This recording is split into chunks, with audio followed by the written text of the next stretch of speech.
Yeah, well, this might be a good time since we just finished reading the Old Testament. Yeah. Before we get into the New, it might be a good time to just pause for a moment and to think back over where we have traveled thus far. We talked about it's like when you go on a hike and you're hiking along a mountain trail and you're on a ridge, and all of a sudden, you come through a thick forest and you come to the edge of a cliff where there's no trees, and you just have this beautiful vista where you can look out and you can see the whole mountain range, or at least a big part of it.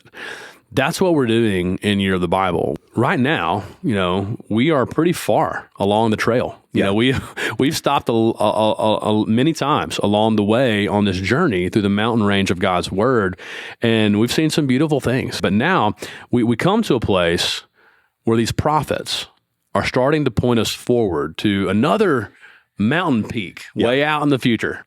The Old Testament prophets in this mountain range are looking out across the way, and they can see a big mountain peak coming in the future that we'll say is the mountain peak of the Messiah. Yeah.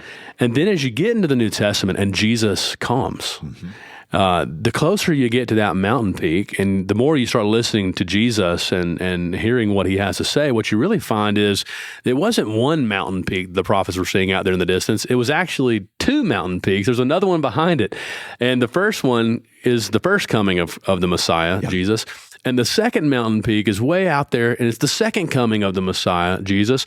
And Jesus comes and fulfills all the hopes in the Old Testament. And we live in between those two mountain ranges, those two mountain peaks of the first and second coming of Christ. And the church is nestled kind of right there in between those two peaks and has an important role to play that we're going to be seeing and discovering as we begin to read the New Testament in the coming months.